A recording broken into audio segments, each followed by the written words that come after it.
পারে না হয়তো এটা নিন্দনীয়। না না, আচ্ছা একদিন জেলখানায় ছিল, পরের দিন সরকারের উদ্যোগে মুক্তি পেয়েছে, এই জায়গাটাও আপনি সাপোর্ট করেন? সরকারের উদ্যোগে মুক্তি পেয়েছে কিনা? না না, আপনার কথাটাই বললাম, আপনাকে অভিনন্দন জানাচ্ছি। আমি বলি আপনাকে অভিনন্দন জানাচ্ছি যে সরকারের গ্রেফতার করা মহা অপরাধ হয়েছে। না না, মহা অপরাধ হয়েছে, ছেড়ে দিয়েছে তো, একদিন জেল কেটেছে সরকারের জন্য তো ছেড়ে দিয়েছে, পুলিশ ছেড়ে দিয়েছে। না না, আপনি পুলিশ সরকারি, না না, পুলিশ কিভাবে ছেড়ে দেয়? মামলা ছাড়া একটা লোককে তুলে নিয়ে গেলে পুলিশ ছেড়ে দেয়, তার মানে বিএনপি এখন বিএনপি আইন নিয়ন্ত্রণ করছে। কথা শুনেন, ভাই বিএনপি আইন নিয়ন্ত্রণ করছে। আপনার কথা ধরলাম, বিএনপি তাহলে ধরবেন যাকে ইচ্ছা তাকে ইচ্ছা ছেড়ে দিবেন। আমার কথা শুনেন, আপনারা তো তাহলে হাজিরা পুরো বৃত্তি না। আরে আপনার কথার মধ্যে আমি কথা বলছি, সরি বল ভাই সিকনেস। না না ভাই এই সব আওয়ামী লীগের আমলে আপনাকে তো একদিনও দেখি নাই, কোথায় ছিলেন আপনি? আওয়ামী লীগের আমলে একবারের জন্য আপনাকে দেখিনি, হঠাৎ করে তুরাই হয়ে এমন পরিবেশ তৈরি করতেছেন, আইন শিখাচ্ছেন, জ্ঞান শিখাচ্ছেন। এই মহিলা যে একটা বিকৃত অসুস্থ মহিলা, একবারও প্রতিবাদ করেছেন? আরে তার বিরুদ্ধে মামলা দেন না, করেছেন আপনি মামলা দেন। মামলা দিলে তো আরো আপনি পাগল হয়ে যাবেন। আরে ভাই মামলা তো একটা লোককে তুলে নিয়ে যাবেন। আচ্ছা মামলা তো একটা, তাহলে গুম আর এটার মধ্যে পার্থক্য কি হলো? আইনগত প্রক্রিয়া, আপনি একটু না গুম আর এটার মধ্যে পার্থক্য কি হলো? আপনাকে কে ক্ষমতা দিয়েছে যে একটা লোককে মামলা ছাড়া তুলে নিয়ে যাওয়া? আচ্ছা এটা ওয়ারেন্ট ছাড়া? আচ্ছা মামলা ছাড়া গ্রেফতার? না না, ওয়ারেন্ট ছাড়া। আচ্ছা আমার শুনেন, অভিযোগের ভিত্তিতে গ্রেফতার হয় বাংলাদেশে। আচ্ছা অভিযোগের মধ্যে অভিযোগের ভিত্তিতে গ্রেফতার হয়, তাহলে আপনি ম্যাজিস্ট্রেটের কাছে সুপর্দ করবেন। আপনি এখন যদি ছেড়ে দিলেন, আপনি এখন যদি কাউকে আঘাত করেন, গ্রেফতার করেন, 54 কেন তুলবেন আপনি? 54 তোলার আইন আছে। আরে সেটির জন্য তো আমরা আন্দোলন করলাম 17 বছর। সদস্য বাবু প্রশ্নটি রাখতে চাই যে তুলে নিয়ে যাওয়ার পেছনে সরকারের কোনো ইন্ধন রয়েছে কিনা? পুরাই তো সিকনেস, এটা অসুস্থতা। বাংলাদেশে 54 গ্রেফতারের আইন আছে। আপনি আপনারা বলতে কালো আইন, বিএনপির এটা কালো আইন, এটা নিয়ে কথা বলেন। এটা নিয়ে কালো আইন, এমপি হন, আপনিও বলছেন ভাই, আগে আপনিও বলছেন এটা কালো আইন, বলছে আপনার শোনা আছে, আপনি নিজে বক্তৃতায় বলছেন 54 কালো আইন, এবং আমার দেশের নেত্রী বেগম খালেদা জিয়া বলছে 54 তুলে দেওয়া হবে। তাহলে আজকে আপনি 54 প্রয়োগ করতেছেন। আচ্ছা আচ্ছা 54 যদি কালো আইন, অবশ্যই কালো আইন, সেটা আলাপ হবে, তুলে দেওয়া হবে, এটা নিয়ে কথা হবে গণতান্ত্রিক সরকারের আমলে যদি হয় হোক। আমার কথা সেটা না, আপনি যে বিদ্বেষ তৈরি করতেছেন, ঘৃণা তৈরি করতেছেন, কুরুচি তৈরি করতেছেন, নারীদের আক্রমণ করতেছেন, এই বিষয়ে একবার একটু নিন্দা করেন। ভালোবাসা দিয়ে জয় করেন, ভালোবাসা দিয়ে জয় করেন। আপনার নেতা তো আসছে ভালোবাসা দিয়ে জয় করেন, তা আপনি কেন 54 প্রয়োগ করবেন? আপনি 54 প্রয়োগ করবেন, ভালোবাসা দিয়ে জয় করেন না ভাই। কথা বলেন, ওই যে গ্রামের জিয়াউর রহমান তো ভালোবাসা দিয়ে জয় করতে ফেসবুকে লিখলাম যে ইজ্জত জানে মহিলা আমাদের গ্রামে বলে খাসলত যায় না ধুইলে, আর ওই যে বিশেষ প্রজাতির প্রাণী 14 বছর যদি চুঙ্গার ভিতরে রাখেন তার লেজ খাসলার তাই। আপনি যে ভালোবাসার কথা বললেন, এই ভালোবাসা দিয়ে যে সবকিছু জয় করা যেত, কোনো আইন দরকার হতো না, পুলিশ দরকার হতো না, এইসব বক্তব্য হলো বাতুলতা, এইসব বক্তব্য মানে মূল্যহীন। না শহীদ জিয়াউর রহমান তাই করছেন, শহীদ জিয়াউর রহমান ভালোবাসা দিয়েই করছেন। শুনেন, শহীদ জিয়াউর রহমান শেখ মুজিবের মতো স্বৈরাচারের সাথে ফাইট করছেন ভালোবাসা দিয়ে। কিন্তু ব্যারিস্টার শাহরিয়ার কবির যে প্রশ্নটি আপনি তুলেছেন যে ত্রয়োদশ জাতীয় সংসদের শহীদুল ইসলাম বাবুলও রেখেছে যে বারবার জামানত বাজেয়াপ্ত হওয়া জামায়াত আমির কিভাবে জয়ী হলেন? বাবুল ভাইয়ের কথা ঠিক হলে 70-এর বাইরে যা যা আছে সব জিতায় দেওয়া হয়েছে, এবং এই যে আমি যেটা বললাম যে দেখে দেখে দিচ্ছেন যাতে কথা বলতে না পারে, তো বোবাকে নিয়ে গেছেন। শোনেন ভাই, যেটাই করেন সত্য তো বের হয়ে আসবে। বাবুল ভাই বলছে, আমি তার সাথে একমত। সত্যটা কি যে এই সংসদ জনগণের ম্যান্ডেটের সংসদ না, এই জনগণ অদৃশ্য শক্তির ম্যান্ডেটের সংসদ। দ্বিতীয় যে জিনিসটা ভাই একটু আগে বললেন, একটু বলিনি, আমি যেমন এই তর্কে যাব না, ঢাকা 17 থেকে জিতছে কি জেতেনি, ঢাকার চারিদিকে মামুনুল হক জিতছে কি জেতেনি, এগুলো না। মূল কথাটা হলো ইলেকশন ইঞ্জিনিয়ারিং হয়েছে, এবং ইলেকশন ইঞ্জিনিয়ারিংয়ের ফলটা বিএনপির ঘরে দেওয়া হয়েছে, এবং বিএনপিকে 2/3 মেজরিটি দিয়ে ক্ষমতায় নিয়ে আসা হয়েছে। কার স্বার্থে? যাতে জুলাই সনদ বাতিল। আচ্ছা এর মধ্যে আমি কথা বলতে পারি, আমি শেষ করে দিই সৌজন্যতার খাতিরে। আচ্ছা আমি সেটা আবার অন্তঃস্থলতে ধন্যবাদ দিলাম, কিন্তু আপনি আবার আমার কথা বলবো না, এবার বলবো না ইনশাআল্লাহ। দ্বিতীয় যে কথাটা বাবুল ভাই এর আগে বললেন, পার্থ সাহেবের কথা, ব্যক্তিগত কথা বলবো না, খালি একটা জিনিস মনে রাখতে হবে, রাজনৈতিক ঐতিহ্য, রাজনৈতিক শিষ্টাচার, এগুলো ওই চ্যারিটি বিগ্যান্স অ্যাট হোম। নাজির রহমান মঞ্জু সাহেব কি ছিলেন, উনি কোথায় থেকে আসছেন, কিভাবে আসছেন, ওই যে আমির সাহেব নিয়ে যেভাবে উনি কথা বললেন, আমির সাহেব জুলাই সনদের জন্যই আসেন, না হলে সেদিন আর শপথও নিতে হতো না, সেদিন যদি সবাই মিলে বের হওয়া হতো। সো এই কথাটা ভাই যে বলছে যে আমির সাহেব আগে বলেননি, এই কথাটা বলতে ঠিক না। অসংখ্য ধন্যবাদ জানাচ্ছি ব্যারিস্টার শাহরিয়ার কবির। শহীদুল ইসলাম বাবুল, ভারত বিএনপিকে ক্ষমতায় এনেছে এমন অভিযোগ করেছেন ব্যারিস্টার শাহরিয়ার কবির, কি বলবেন? হাস্যকর, কেন হাস্যকর, অমূলক এবং উদ্ভট। কেন বলছি, বরং জামাত যে 66 সিট পাইছে এটা বাংলাদেশের রাজনীতি মিরাকেল। ওই ফজলুর রহমানই বলছে যে জামাত, তারা যে হাইপ তুলছিল যে জামাত ক্ষমতায় আসবে, তো ফজলুর রহমান কইছে তাহলে তো আমি বিষ খাবো, জামাত যদি বিজয়ী হয়, এই হাইপ তারা তুলেছিল। দিস ইজ নট ফার্স্ট যে বিএনপি 2/3 মেজরিটি। বিএনপি 2/3 মেজরিটি ইতিহাস আরো আছে বাংলাদেশে। জামাতের ইতিহাস হলো সর্বোচ্চ ওই যে উনি বলল 17 সিট, এটা ইতিহাস, তাও আবার বিএনপি জোটের সাথে থাকে সর্বোচ্চ, বা বিএনপির প্রচ্ছন্ন সমর্থনের মধ্যে থাকে। এর বাইরে 96 সালে আওয়ামী লীগের সাথে আন্দোলন করে 3 সিট অনলি। তো এইবার যে 66 সিট পাইলো বা তার বেশি পাইলো কম পাইলো, এটি কি আপনার কাছে মিরাকেল মনে হয় না? বাংলাদেশ বিএনপি তো ক্ষমতায় যাইতো 14 সালে। যদি বাংলাদেশে নির্বাচন হইতো সুষ্ঠু অবাধ নির্বাচন, 14 সালে ক্ষমতায় যাইতো। বিএনপি নতুন ক্ষমতায় যায় নাই, বহুবার বিএনপি ক্ষমতায় গেছে বাংলাদেশে, এবং বিএনপি ক্ষমতায় যাওয়ার দল, বিএনপি 2/3 মেজরিটি পাওয়ার দল। কারণ আপনি যদি বলেন বিএনপির ভোট দিয়ে দিছে কি ইন্ডিয়া ক্ষমতায় বসাই দিছে, এইটা তো মানে কি বাংলাদেশের মানুষ এটা গ্রহণ করবে না। আপনারা এটাও বলেছেন নির্বাচনের আগে বিএনপি ক্ষমতায় যাবে না, বিএনপি এমন রাজনৈতিক দল যে ক্ষমতায় যাওয়ার আগেই মানুষ তাদের পতন চায়, পৃথিবীর একমাত্র রাজনৈতিক দল। হাসিনা গেছে যেই পথে, বিএনপি যাবে সেই পথে, নৌকা ধানের শীষ 2 সাপের 1 বিষ। এই যে ব্র্যান্ডিং করা হয়েছে, এরপরে বিএনপিকে 2/3 মেজরিটি দিয়েছে মানুষ, মানুষের ভোটে 51% মানুষ ভোট দিয়েছে। এইটাই হলো জামাতের সাথে উনি যে বক্তব্য দিলেন, জামাত ইসলাম করে কি করে না আমি জানি না, জামাত ইসলামের বক্তব্যের সাথে উনার বক্তব্য টোটালি আলাদা। উনার একজনও বলে নাই, উনার বক্তব্যই প্রমাণ হলো যে শফিকুর রহমানের বিজয়টা স্বীকার করলো, প্রশ্নবিদ্ধ। হ্যাঁ, এই বিজয় হয় না। এবং উনি যেটা বললো যে কি বলে যে সংসদে আরেকটা কি বললো আমি ভুলে গেলাম, ওনার বক্তব্য আর জামাতের বক্তব্য টোটালি ডিফারেন্ট। কিন্তু শহীদুল ইসলাম বাবুল, আপনি বলছিলেন যে সাধারণ মানুষ অর্থাৎ 51% মানুষ বিএনপির উপর আস্থা রেখেছে, বিএনপিকে ভোট দিয়েছে। আপনারা 2/3 সংখ্যাগরিষ্ঠতা পেয়েছেন। কিন্তু শহীদুল ইসলাম বাবুল, 70% মানুষ তো গণভোটেও ভোট দিয়েছে। গণভোট বাস্তবায়ন হচ্ছে, গণভোটে সেই দায়িত্ব আপনারা উপেক্ষা করছেন কিনা? বিরোধী দল কিন্তু সেই অভিযোগই বারবার করছে। গণভোট বাস্তবায়ন হচ্ছে। গণভোট কিসের ভিত্তিতে হয়েছে আপনি বলেন? কোত্থেকে আসলো গণভোটটা? বলেন, উত্তর দেন। কোত্থেকে আসলো গণভোটটা? জুলাই সনদ না? নিশ্চয়ই। তো জুলাই সনদ তো বিএনপি বাস্তবায়ন, জেলাও সেই কদু। আপনি এটা নিয়ে কেন বিতর্ক করতেছেন? জুলাই সনদ হলো গণভোট। জামাত ইসলাম জুলাই সনদ মানে না। কোথায় মানে না বলবো? পরিষ্কার করে বলি, যদি উনি এটা ডিবেট উত্তরণ করতে পারে তাহলে রাজনীতি করব না। জুলাই সনদ প্রথম জামাত ইসলাম রিগ্রেট করেছে। জুলাই সনদের 28 অনুচ্ছেদে পরিষ্কার করে বলা আছে, জুলাই সনদ স্বাক্ষর পরবর্তী, আপনি দেখেন জুলাই সনদ স্বাক্ষর পরবর্তী নির্বাচনে 5% নারী সদস্যকে নমিনেশন দিতে হবে সব রাজনৈতিক দলকে। দিয়েছেন একজনকেও, একজনকেও দেন নাই। আমি বের করে দিই আপনাকে। না না, আমি বলেছি আপনি পরিষ্কার করে পড়েন।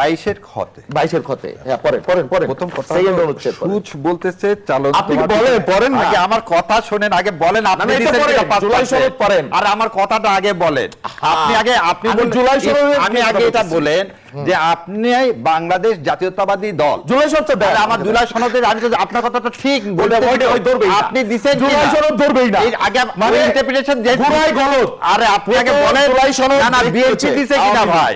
বিএনপি চেষ্টা করে দেয়নি। এই যে জায়গাটা বিএনপি কি দিছে? বিএনপি আমি আগে শুনেন, আমি বলি আওয়ামী লীগের নেত্রীকে এমপি বানাইছে। আমার কথা, গোপালগঞ্জ থেকে আওয়ামী লীগের নেত্রীকে এমপি বানাইছে। আমাকে বলতে এই হচ্ছে আপনার জুলাই। আমাকে জুলাইতে দেন, এই হচ্ছে আপনার জুলাই সনদে, জুলাই সনদে বলা আছে নেক্সট ইলেকশন নাও। আমি ওইটা বলে দিতেছি। বলে কই 22 এর খ। হ্যাঁ পড়েন। এই তো 22 কই যায়, এই যে 22 এর বের করে জুলাই সনদ 2025 স্বাক্ষর পরবর্তী সাধারণ নির্বাচনে প্রতিটি রাজনৈতিক দল বিদ্যমান 300 সংসদীয় আসনের জন্য প্রার্থী মনোনয়নের ক্ষেত্রে ন্যূনতম 5% নারী প্রার্থী মনোনয়ন দিবে। জুলাই সনদ 25 সালে স্বাক্ষর পরবর্তী কেমন করে হলো? হ্যাঁ, আমরা আপনি 5% দেননি আর আমি 3.5% দিয়েছি, আর আমি 2 জন দিই, একজনও দেন নাই। কেন? আমার জোর দিছে। আরে ভাই জোর, তাহলে জামাত আর এনসিপি এক না না, একদল তো এক দল তো, এটা তো স্বীকার করেন এনসিপি জামাত দল এক তো। আপনি ভোট করছেন কি এখন এনসিপি না? মানে স্পিরিটটা কি? আপনি তো বলা হয়েছে ব্যারিস্টার শাহরিয়ার কবির আমাকে আগে জামাত ইসলাম, আপনি তো বলছেন এখন আমাকে। আচ্ছা তাও তো 2 জন দিছে, বললাম 300 সিটের মধ্যে বিএনপি 11 জন দিছে। ভালো কথা, পার্থক্য আছে কিনা? আছে কিনা? এই 11 জন লাইনে উত্তরাধিকারী সূত্রে লাইনে আইছেন, আপনি উত্তরাধিকারী লাইনে আমার কোন উত্তরাধিকার দেয় না ভাই। উত্তরাধিকারী ছাড়া একটা দেখা না নিজামীর ছেলে কি হবে? আপনি তো না। আমার কথা শুনে, আপনি যে জামাতের লাগে এত কাঁদতেছেন, এত চিৎকার করতেছেন, জামাত তো আপনার গুনাহ। জামাত আমার গুনাহ, আপনারা তো গুনাহ না, 4 পয়সা দিয়ে দাম দেয় না। নিজামীর পুত্রকে দেয়, তারপরে মীর কাসেমের পুত্রকে দেয়। প্রত্যেক আসলো আপনি 11টা বইলাতে একটা দেখেন না। উত্তরাধিকার তো আপনার, উত্তরাধিকার প্রত্যেক আসলো। আরে ভাইরে প্রত্যেক আসলো। আপনি কোনদিন বিএনপি চেয়ারম্যান হতে পারবেন ভাই? জামাত উত্তরাধিকার চেয়ারম্যান হতে পারবেন? আপনার মীর কাসেমের ওটা কি অবদান আছে? আপনি মীর কাসেমের আপনি ছেলে, কি অবদান আছে? জামাতের আমির হতে আপনি তো পারবেন দেন না। একজন আপনি নারী, বিএনপির চেয়ারম্যান হতে একজন পারবেন না। নারী জামাতের চলতে পারবে কিনা? আমি হইতে পারবো না। শহীদুল ইসলাম বাবু, ব্যারিস্টার শাহরিয়ার নারী হতে পারবে কিনা? জুলাই গণঅভ্যুত্থানের যে মূল আকাঙ্ক্ষা ছিল রাজনৈতিক সংস্কৃতির পরিবর্তন। উত্তর আগে দেন। দেন না। এই উত্তর আগে দেন। আপনি কত বিএনপির চেয়ারম্যান হতে পারবেন? কেন লেখা আপনি আছে? বিএনপির চেয়ারম্যান হতে পারবেন? সংবিধানে লেখা আছে, হতে কোনোদিন পারবে পারবেন না। সংবিধানে লেখা আছে, হতে পারবে না। তাহলে জামাতের সংবিধানে লেখা আছে। জামাতের সংবিধানে হ্যাঁ, লেখা এটা নারী হতে পারবে না। সংবিধানে আছে, আপনার সংবিধানে আপনি আছে। বলেন। জামাতের এক নারী সংবিধানে হতে লেখা- পারবে কিনা? একজন জামাতের মনোনয়ন দেওয়ার সংবিধানে সাহস তো পান লেখা না। নাই। সারা জীবন মাঝে ইসলামের একটি রাজনীতি প্রশ্ন করে আসে যে আবার রাজনৈতিক সংস্কৃতিতে এখন কতটা পরিবর্তন এসেছে। আমি সেই আলোচনায় ফিরতে চাই, আবারও বিরতির সময় হয়েছে, বিরতি নিয়ে ফিরছি। দর্শক, জনতন্ত্র গণতন্ত্রের এই পর্যায়ে আবারও বিরতি নিচ্ছি, সাথেই থাকুন। আবারও আমন্ত্রণ, দেখছেন জনতন্ত্র গণতন্ত্র, নিবেদন করছে RICL স্টিল। আমরা আবারও ফিরছি আলোচনায়। এই অংশে দুজনের কাছে একটু অভিন্ন প্রশ্নই রাখতে চাই। আমরা জুলাই সনদকে কেন্দ্র করে যে তর্ক বিতর্ক দেখছি, রাজনৈতিক মহল থেকে শুরু করে টকশো টেবিল পর্যন্ত, কিন্তু আমরা দেখছি যে জুলাই সনদ নিয়ে কিন্তু পাল্টাপাল্টি অভিযোগ সরকার এবং বিরোধী দল উভয় পক্ষ থেকেই আসছে। জুলাই সনদ নিয়ে কি এখন তাহলে রাজনীতি হচ্ছে? দেখেন, প্রথমে একটু ভাইয়ের কথার উত্তরটাকে দিয়ে নিই। ভাই বলছে বাংলাদেশ জামাত ইসলাম আমিরে জামাত ঢাকা থেকে দাঁড়ালেন এবং এখনো মনে আছে দুপুর 12টার সময় ভোট কেন্দ্রে দখলের চেষ্টা হলো, আর্মি আসলো এবং আমিরে জামাত, আমি ওইখানে যতক্ষণ নিজে শারীরিকভাবে থেকে যা দেখলাম, ভাইয়ের এই কথাটা ইঞ্জিনিয়ারিং হয়েছে আমি প্রথমে বলে নিছি এবং এটা ইঞ্জিনিয়ারিং করে আমিরে জামাতকে যদি জিতানো হয় উনি বলে থাকেন, তাহলে আমি বলবো যে পুরা বিএনপিকে তো ক্ষমতায় দিছে। তাহলে আমিরে জামাতকে যদি ওনার কথা হয়, কিন্তু আমি বিশ্বাস করি বাংলাদেশ জামাতে ইসলাম কোনো জায়গায় ভোট চুরি করে ক্ষমতার রাজনীতি তারা করে না। তারা বিশ্বাস করে আল্লাহ যখন যেভাবে দরকার সেভাবে তাদেরকে নিয়ে যাবে। দ্বিতীয় কথাটা ভাই যেটা বলছে, আর একটা জিনিস সেটা একটু উত্তর দিয়ে নিই। হ্যাঁ, জামাত ইসলাম একটাও মেয়েদেরকে দেয়নি, তার দেওয়া উচিত ছিল। একটাও নারী এমপি দেয়নি, দেওয়া উচিত ছিল। কিন্তু জামাত ইসলাম কোনো আওয়ামী লীগ নেত্রীকে এমপি বানায়নি, যেটা বিএনপি বানাইছে, যেটা বিএনপির করা উচিত হয়নি, যেটা এই জুলাই সনদের সাথে বিশ্বাসঘাতকতা। আর ভাই যেটা বললেন, ভাইয়ের কথাতেই আমি বলতেছি, জুলাইকে তারা বলতেছেন অক্ষরে অক্ষরে পালন করবেন। ডেডলাইন হচ্ছে 180 দিন। এই 180 দিনের মধ্যে ওনারা পালন করবেন, কিন্তু ওনারা গণভোট মানেন না। ভাই 51% ভোট মানেন, কিন্তু 70% ভোট মানেন না। 70% ভোট মানলে কি হতো, 133টা অধ্যাদেশ আপনি বাতিল করতে ধন্যবাদ পারতেন জানাচ্ছি না। ব্যারিস্টার শাহরিয়ার কবির। এই 1 সেকেন্ডে শেষ করে দিই, তাহলে আপনি বাতিলও করবেন একদিকে, গণভোটকেও মানবেন না, আবার বলবেন জুলাই বাস্তবায়ন করবে। এটা কি কন্ট্রাডিক্ট না? এই ধন্যবাদ জানাচ্ছি। শহীদুল কন্ট্রাডিক্ট ইসলাম বাবুল, কি বলবেন? শুনেন, আওয়ামী লীগকে প্যাট্রোনাইজ পুনর্বাসনের কথা যদি বলেন, দেখেন বিএনপি যাদেরকে ছুঁড়ে ফেলে দেয়, ধরুন চিটাগাংয়ের মেয়র, তাদের জোটের একসময় জোট বলে যে জোট 2টা দিছে, আমাদের দেওয়া হয়ে গেছে। যে আওয়ামী লীগের যাকে বিএনপি ছুঁড়ে ফেলে দিছে, বহিষ্কার করছে, আওয়ামী লীগের সাথে সম্পৃক্ততা রয়েছে, তার বাসায় যায়, তার সাথে দহরম মহরম করেছে। তো এই আমাদের জোটের ভাইরা, এখন আপনি কি গোপালগঞ্জের এক মানে দলিত সম্প্রদায়ের এক নারী, যিনি কোন কালে আওয়ামী লীগ করেছেন, সেই কারণে যদি আপনি বলেন আওয়ামী লীগের একজনকে মনোনয়ন দিয়েছে, তাহলে তো আপনার দলের যে আমির, উনি তো জাসদের লোক, on kind of Awami League, সেই অভিযোগও আমি করতে পারি। দলের যে আমির, উনি তো জাসদের প্রোডাক্ট বা জাসদের লোক। সুতরাং এই অভিযোগ করে কবে উনি বা এই যে নারীর কথা আপনি বলতেছেন, তিনি আওয়ামী লীগের হয়ে কোথাও কোনো নিপীড়নমূলক কাজে অংশ নিয়েছেন, এরকম একটা নজির আপনি দেখাতে পারেন, এই অভিযোগ আপনি করতেই পারেন, করা যায়। এখন ইলেকশন ইঞ্জিনিয়ারিং এর কথা যদি বলেন বা কেন্দ্র দখলের কথা যদি বলেন, এটা খুবই অন্যায় হবে। বাংলাদেশের নির্বাচনের ইতিহাসে এই যে 25-এ 27-এর যে নির্বাচন হলো, ইতিহাসের সবচেয়ে গ্রহণযোগ্য নির্বাচন এই 26-এর নির্বাচন। এইটা ওনাদের দলের প্রত্যেকটা এমপি সংসদে বক্তৃতায় বলেছে, ওনার বক্তৃতার সাথে মিলতেছে না, বৈপরীত্য আমি দেখতেছি। এবং বাংলাদেশের এবং আন্তর্জাতিক সমস্ত সম্প্রদায় বলেছে যে কেন্দ্র দখল কেন্দ্রে একটা মানুষ মারা যায় নাই, একটা মানুষ লাঞ্ছিত হয় নাই। এই উপনির্বাচনে ওনারা বললো কি একজন মারা গেছে, ইন্নালিল্লাহি ওয়া ইন্না ইলাইহি রাজিউন, পার্লামেন্টে বলে ফেললো। পরে আমার কাছে টুকু সরি, আমি দুঃখিত, ক্ষমা প্রার্থী, মরে নাই, জেতা আছে, এটা আমার ভুল হয়েছে বলা। সুতরাং ওনার বক্তৃতাও উনি কালকে হয়তো বলবেন যে আমি না ভাই, আমি বলেছি একজন পার্লামেন্ট মেম্বারও বলে নাই বাংলাদেশের মানুষ এই নির্বাচন এই রক্তের সাথে আপনি প্রহসন এবং প্রতারণা করবেন।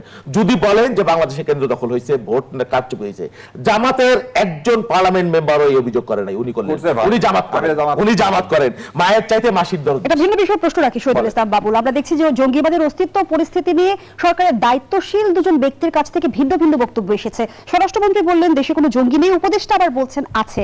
এই যে সরকারের দুই নীতি নির্ধারকের বিপরীতমুখী মন্তব্য, এটি কি সমন্বয়হীন আমি জানি না, এটা অবশ্যই তথ্য আড়ালের চেষ্টা? না, উপদেষ্টা কি কারণে বলেছেন আমি জানি না, তবে জঙ্গি যে একেবারে নেই এটাও যেমন বলা যাবে না, আবার জঙ্গির যে নাটক হয়েছে বিগত দিনে, হ্যাঁ, এই জঙ্গি নাটকের নামে বিরোধী দল দমনের ইতিহাস, সেটা বাংলাদেশে হবে না। বাংলাদেশে এক সময় জঙ্গিরা, আমি যতটুকু দেখলাম, সিটিটিসি নামে একটি গোয়েন্দা সংস্থা, তারা আবিষ্কার করেছে যে ছোট ছোট স্মল সেল নামে তারা একটা বিভিন্ন বিচ্ছিন্ন ঘটনা নাশকতা করবার চেষ্টা করতে পারে, বিভ্রান্ত মানে ধর্ম বা ধর্মীয় উদ্বোধনের কারণে। এটাকে উড়িয়ে দেওয়া যাবে না, নিশ্চয়ই সতর্ক থাকবার ব্যাপার আছে। তবে এখানে কি মানে আমাদের উদ্বিগ্ন হবার মতো কোনো বাস্তবতা আছে সেটা আমরা মনে করি না। এটা কখন হয়, যখন গণতন্ত্রের অভাব থাকে, মত প্রকাশের স্বাধীনতার অভাব থাকে, স্বৈরতন্ত্র থাকে, তখন এই ধরনের নানান ধরনের মত পথ জঙ্গিবাদ এগুলোর উত্থান হয়। আশা করি যে এই গণতান্ত্রিক পরিবেশে ধন্যবাদ এটা জানাচ্ছি কোনো বিরাট শহীদুল ইসলাম সমস্যা বাবুল। হবে না। ব্যারিস্টার শাহরিয়ার কবির, আমরা জানি যে কারাগার থেকে পলাতক 133 জন দুর্ধর্ষ জঙ্গি এখনো ধরাছোঁয়ার বাইরে। সরকার পতনের পর আমরা যেমনটি দেখেছিলাম যে তারা পালিয়েছিল, এবং আমরা দেখলাম যে পুলিশ সদর দপ্তরের জারি করে একটি সতর্কতামূলক চিঠি। সব মিলিয়ে আসলে নিরাপত্তা শঙ্কা রয়েছে কিনা? না, আমার মনে হয় কয়েকদিন পর আমরা হয়তো জঙ্গি কার্ডও পাবো। বিভিন্ন কার্ড পাচ্ছি, তো জঙ্গি কার্ডও পাবেন আপনি, এটাও অস্বাভাবিক না। কারণ এই নাটক তো মঞ্চস্থ হচ্ছে, তেল নিয়ে তেলেসমাতি হলো দেখলাম, এখন আবার তেলের কোনো লাইন নাই, হঠাৎ করে লাইন উধাও হয়ে গেল। সব কিছু স্বাভাবিক হতে সময় লাগে, তেল স্বাভাবিক হতে সময় লাগলো না, কারণ জুলাই শেষ, তেল শেষ। তারপর আসলো গুপ্ত আর পালাতক। ওনারা বললেন শিবিরকে গুপ্ত, আর শিবির বললেন যে গুপ্ত বিএনপি হচ্ছে পালাতক। সো এইটা এখন মাঠ থেকে মোটামুটি গেল, তাহলে এখন আবার কি আসতে হবে? জঙ্গি ট্রাম্প কার্ড আসতে হবে। সো এই ট্রাম্প কার্ডের মধ্যে ব্যস্ত রেখে আর যাই হোক 15 বছরের মতো পুনরাবৃত্তি করা যাবে না। আর আপনি যেটা বললেন শোনেন, দায়িত্বে থেকে যদি দায়িত্বশীলের মতো কথা না বলেন, তাহলে আপনার পরের দিন পদত্যাগ